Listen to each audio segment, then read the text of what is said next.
statement, and we'll take questions for the players. Once we've got those done, we'll release them, and then we'll ask questions to the coach. So, go ahead, Coach. Go ahead when you're ready. Man, great game. Happy for our guys, happy for our fans. Just a great game, tremendous atmosphere. Now that we won it, I can be honest. I had a miserable Christmas last year. I mean, just this is a tough game because somebody has to lose. We came up short. I thought our guys did a great job. We didn't think Jeremiah would go tonight, but he's battle tested. He wanted that challenge, and I thought it was a well-played game. We made plays, and I thought it was. We talked to the staff. Probably the toughest thing for Mark Smith, just a guy on both sides. The emotions of it. And we try to just keep him even keel. I thought he played a great floor game and didn't get caught up in everything. So great win for our guys, our program, and our fans. Questions for the student athletes? Jeremiah, at what point tonight did you know you were going to play? At what point did I know I was going to play? I'd probably say like while we was warming up, I just felt like I was under the weather, but I mean I knew I needed to play, so I just was challenging myself like he said, and I knew that my team needed me there for me. I knew my team needed me there, so I mean I wasn't finna just like not play, knowing I can still go out there and fight. So Jeremiah and Javon, both of you guys, what did this game mean to you guys, given the familiarity with the other program and losing 5 straight? Just what did this game mean to you guys? I mean, it means a lot because, like you said, we lost 5 straight. I mean, this year we got the W. That's all we can ask for. I mean, it was a good game. It was an aggressive game. That's what we like, though. So that's what made it fun and competitive. For both you guys, how hard was it to kind of keep your emotions under control? Mark was yelling if he gets that 3. You guys were all kind of showing. I mean, it's real hard because, I mean, being all emotional, it takes you in. Like, you get all frustrated and stuff. Like, the first half of the game, I started screaming, like, for no reason. I just started screaming. Like, I was overexcited. And then when I made it down the court, I was winded. I was like, dang, why I do that? So, I mean, it goes both ways. Jeremiah, did you win that staring contest in the paint there? Did I win the staring contest? Yeah, I don't understand, like, what was the problem? I was chilling. What did you make of Javon's play? I mean, he did affected the game in a lot of ways with his offense, but also with his defense and rebounding, things that might not show Pickett. You said what did I think of his play? What did you think of his game tonight? I think he played a great game. He's playing hard the whole time. I mean, he's been very productive the whole time he's on the court, and he's playing hard. Javon, you were here for this game last year, but you didn't play in it. What was it like to get in this game and then make such a contribution? It was a great atmosphere. It was great to get a win with the guys, especially for the seniors and the fans. And so we just wanted to go out there and compete, and that's what we did. Javon, what was that last minute like where it was kind of clear that you guys were going to win the game and it was just more a celebration? It was very exciting. Just going out there, like JT said, trying not to scream, but at that point, all you can do is scream, jump up and down. Coach telling you to play defense, get back, but you just want to go out there and do that. How big was Jordan Geis for you guys? I mean, he had the 3 straight threes, and you could tell on the bench he was in a lot of pain with his back, too. I mean, Geis is our leader, and he likes to lead, and as you can see, he was leading us through the cramps that he had in his leg. I mean, every time he had a timeout, or every time he had like a dead ball, he was coming to the bench, and our weight coaches started getting his leg out. But I mean, he's like you said, he fought through it. He's still being productive the whole time. He hit those 3 shots back to back, and they got our momentum going. How big was the momentum swing for you guys? I mean, they called timeout, the bench was in pandemonium. How big was that for you guys going to halftime? You said, say it again? Yeah. When Geis had the 3 threes in a row, just, there's a lot of emotion from your bench, and then they called timeout. Just how big was that for you guys? I mean, going into halftime, we was real confident. We were just talking to each other, making sure everybody was still on the same page, like being there for each other. Like you said, we all the team. I mean, when we was in the second half, we just knew we was gonna go out there and fight. So we give it all up, give it all. Jeremiah, can you take us what was going through your head when the dunk was bouncing back to the other end of the floor? Honestly, I didn't know I missed. I thought I made it. And I looked back. That's why I started doing this. I was like, whoa, like, wow. But there wasn't nothing I can do about it. I thought I made it. Jim, are you feeling any better, or are you still... I mean, I feel better now, but my voice is just messed up. I mean, we're taking a lot of medicine, these past couple of days, I just been feeling under the weather. I just been getting a lot of rest, but now I'm okay. I'm gonna just continue to take this medicine. That'll be good. What were the symptoms that you were feeling? I thought it was a flu-like symptom, honestly, but I went to the doctor, got tested. It wasn't like I had a flu, so they gave me some antibiotics. For both of you guys, when Jordan pulled up for that the last of those 3 straight threes, what was that like to witness that sequence? Did you know he was going to pull up? Before he went in, I jumped. Like, as soon as he shot it, I just jumped in the air. Like, I knew it was going to go in because he was already like, hot. He was already warm. So, Javon, what was your vantage point on that? It was great. The whole bench got up. Coach Nick elbowing people on the shot. So it was just a great feeling to see him knock down those shots. Javon, before you missed that last leg, were you aware that you had missed the travel line? No, I didn't know that, but they told me after the game. Javon, some of your baskets maybe weren't, the most beautifully drawn up set plays or anything like that. Maybe you kind of being in the right place at the right time. What goes into that? You seem to kind of have a knack for finding the ball in those situations. It's just doing my job. Coach telling us where to be in the right spots and things like that to cut. My teammates finding me, and so shots was just falling. So it was just the overall team game. People cutting, somebody wide open, somebody made a great pass. So it was good. Javon, you had that moment in the second half. You guys scored, I think, 12 points to close it, and there was that moment where you kind of grabbed everybody together beneath the basket, and you were kind of. Is it like you were saying something? What did you say to the team beneath the basket there during that free throw? I was just saying we got to finish it. We got to rebound because I think we just had missed the rebound. So I think we just had missed the rebound. So that's all we were saying. Rather, you guys, you had 16 turnovers tonight. In the past, you guys let that kind of kill you. But tonight, that wasn't the issue. Just what allowed you guys to still play effectively despite the turnovers piling up a little bit.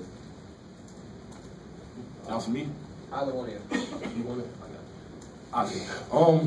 Well, we in practice, like, we work on, like, each day, like, limiting our turnovers, like, we run for turning over the ball, so, like, we be really aware of, like, trying not to turn the ball over. Each game, like, we was, like, dropping our turnovers, like, less and less, but you said this game we had 16. I mean, we had a lot of turnovers, but we wasn't even playing our best game. But the second half, we came out and just continued to fight through the first punch, so that kind of helped us. You were here last year. I was playing in this game when you guys lost, and can you compare that feeling to what it was like to be in that huddle, celebrating with the trophy and everybody? Yeah, it feels great. I mean, I see how it feels to win for 5 years straight when they was winning. But I mean, last year we lost, and like that was like the first year I lost, but like we still lost 5 times. But I just has this feeling in my heart that. I mean, we all just gonna eventually win, but I ain't saying like I knew we was gonna win, but I mean we was confident. Jeremiah, Jeremiah, when you want to come over to East St. Louis tomorrow, when you got some days off, what are you gonna be talking when you go over there after winning this game? When I go to East St. Louis? Yeah. I'm gonna be at Mom's house. Yeah, you gonna be talking to anybody? You gonna be talking about this game? They will. I mean, I won't. I ain't gonna hear the end of it, honestly. Jeremiah, just for you, what was it like to hoist that trophy up for the first time? It feels good to hold a trophy up that heavy and that big. And you get to claim it's yours now. I mean, we finally get to, hold it. We won. Last couple questions for St. Athens. Javon, you didn't generate as much media attention as JT and Mark did when they switched from Illinois to Mizzou. How does it feel? Do you feel justified now to be at this table as one of the outstanding players of the game? I wouldn't say that. I mean, I wouldn't really say that. I don't really mind about things like that. Whatever I can do to help the team win, things like that, that's what I'm here for. If it's like the media, things like that type of stuff, like being out here, that's cool and all, but like me, I just want to get out, do what I can for the team to get a win, so that's all. How conscious of you were the boos before the game? Like, could you hear them pretty loud, or are you able to? Yeah, I heard them for sure. So when they called my name, they called my name first too. So when I looked up, I figured that's why everybody was going. So, and then he came, and then Mark came. So, who did it sound like the boos were worse for to you guys? Mark. Yeah. All right, thanks, guys. Questions for Coach, please. Yeah, Coach, just talk a little bit about with the situation that Mark faced out here. It's obviously kind of a difficult situation for him. How he responded to it. Yeah, it's got to be a tough one, emotional. But again, I thought he did a great job. I knew he would be prepared because of the time he put in, how he works on his games, his preparation, film study, taking care of his body, getting shots up. So I wasn't worried about that, but I could only imagine how difficult it was for him to play in a game like this because his emotions, you're on one side of it, now you're on the other side. But it goes with the territory, but I thought he did a great job. So Jeremiah is such an emotional player. I mean, did you have to manage that tonight, or is he getting to the point where you trust him a little more in those situations? Well, I trust him, but you still have to manage it, because what happens, part of his strength is some of that. He plays off energy, plays off emotion. We just have to be careful when he gets into face to face with guys, and all of a sudden he gets a technical foul that can cost us as a team. So those are the things I've talked to him about. But again, oftentimes that's who you are. It's our job to give him balance and understand that, hey man, we'll take him out, gather yourself. And he understands it, but he plays with a level of fire, and we have to expect it. Just got to keep pushing. When the game starts, two technicals, like a minute in, do you say anything to the guys that calm it down? Not at all. Not us basketball. I mean, you're talking about a high-level game, a lot of emotions on both sides.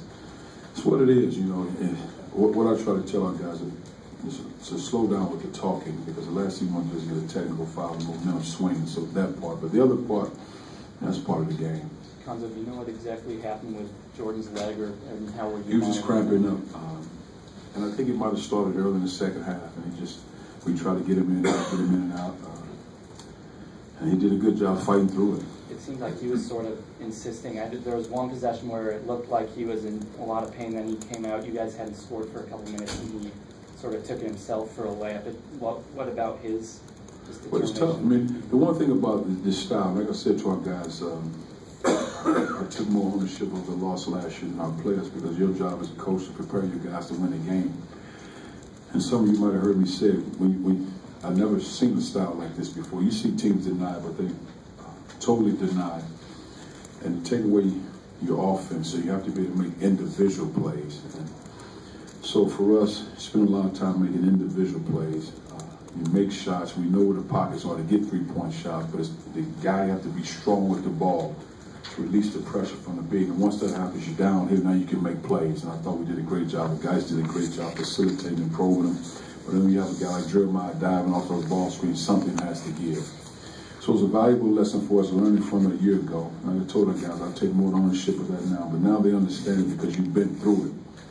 And to beat an offense, defense like this, you have to be able to make one-on-one plays to the rim. What did you tell Jordan after that sequence in the Illinois timeout, after he hit those 3 straight threes? Oh, I'm saying that to him. It's basketball. Just stay locked in. I mean, it's what it is. I just try to keep guys focused on every second of the game. He makes shots, he misses shots. That's never my gauge. My gauge is right now. Are you focused on the task at hand? Because sometimes guys can get so emotional, and all of a sudden they give up a basket on the other end, or you get a foul. So stay locked in the moment. What kind of conversations did you have with Javon leading up to this game, and kind of how to handle it? Nothing. Because again, because I've played in games, so I understand. Sometimes when you deliver information, you have to be careful. And sometimes I might have somebody else deliver what I want to say because it softens the blow. The coach says, okay, that's what it is. So it might be somebody else, say to Mark, say to Javon, say to Till, it's just a game. If I said it, it becomes that. So you want guys to play basketball because it's more than just a game. It really is. But I try to make it as such so those guys can be calm in the atmosphere because the crowd will do everything else for you. You said in the press would kind of give you guys in trouble. I mean, they averaged 19 turnovers against the No, I didn't, because we spent time on it. Ever since the Temple game, we've probably spent more time than I would like to on it, but I have no problems against team pressing us. I mean, we had 16 turnovers, but you have to give them credit because of the style in which they play. Unless you're a team to get the ball, just go one-on-one every time with no plays, then it's probably normal for you. But we run plays, we run different actions, so they take you away from those actions, and you don't have a week to prepare for the game. So it's not easy. When we have certain packages, we felt like we could score the ball and it worked for us. Going back to the pick and roll, how did you feel the high screen pick and roll allowed your team to break down the Illinois defense, especially in that second half? Well, what happens is it's just the will, and the thing we talked about. Because again, you're going against that defense. It's like somebody pressing your whole game. It can be exhausting. I feel like we're a well-conditioned team. So what happens? The biggest key with Xavier, some with Mark, and guys, turn the corner on the ball screen, force that big to make a decision. When that big, if he stays up, something has to give. If he's back, you turn the corner. So you put pressure on that big guy to force him to make a decision. Can you describe the adjustment you made? Illinois was on a 10-2 run. They took the lead, and then you scored 24-4, and the game was over. Settle down, and because understanding where you're scoring the ball from. There are tendencies in a game where a guy might feel like it's my turn because we have 5 or 6 or 7 points. How you got to 5 or 6 or 7, take that to 12, 13, 14. Understanding where your shot's coming from, and just reel them back in. Understand where your shot's coming from, and that's what happened. And what did you do? Trent Frazier hit all of his shots, apart from the half-court one. Frazier's a good player. That doesn't bother me. Frazier, I thought, again, part of the guy's game, he's going to feel you out.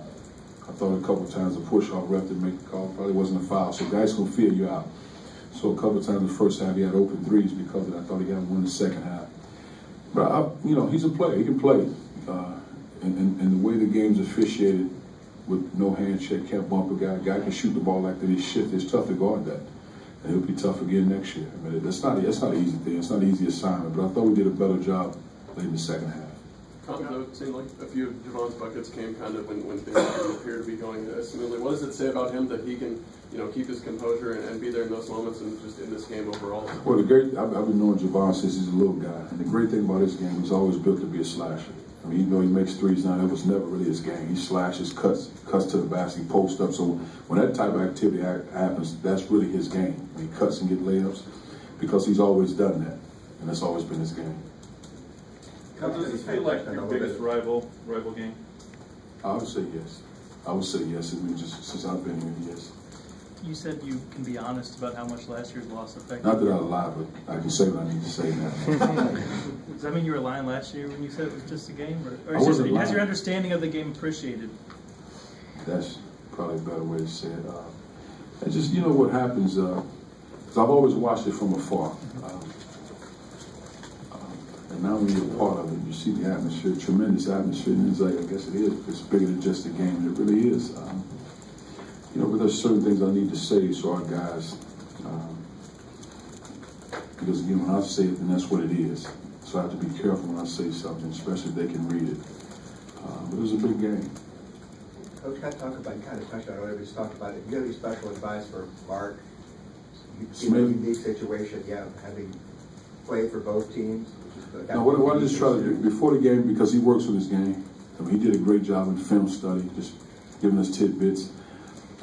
But during the game, throughout the game, I just said stay locked in, let it come to you, don't force anything, because we really use Mark as a decoy because he can shoot the ball. So a lot of times he's on the back side of the ball screen, they wouldn't leave him. So now other guys would get shots.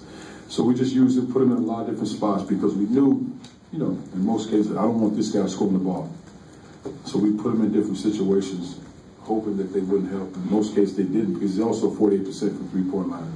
And he helped a lot of stuff, even though his numbers don't say it, but a lot of stuff happened because of his ability to shoot the ball. Cuonzo, Henson had 7 points in 10 minutes. It seems like even when you're playing sparingly, he always finds a way to get some kind of impact. What about him makes me able to make the most? Well, he's a talented player. X is very talented, skilled player. Just stick the next step, continue to grow, continue to gain strength, and he'll be fine. But he's a skilled player. And I know, Cuonzo, you talked about Javon on offense, but how important is he on defense for you guys? Well, the truth of the matter, Javon is tough as they come. He competes, he battles, he embraces challenges. The one thing I found out about Mark and Javon, they'll do everything in their power to try to get it right. So, like when Javon's kid, and I'll be shocked if Javon and Mark is not in somebody's gym tomorrow. So it'll work out for guys like that, whether it's in basketball or in the corporate world. Those guys will be successful because of their level of focus, their level of preparation, and their will to win. They want to be good. And they don't want to just please the coach, they want to do it right to win. So I'm not surprised when Javon do well. All right, thanks guys. Thank you. Thank you.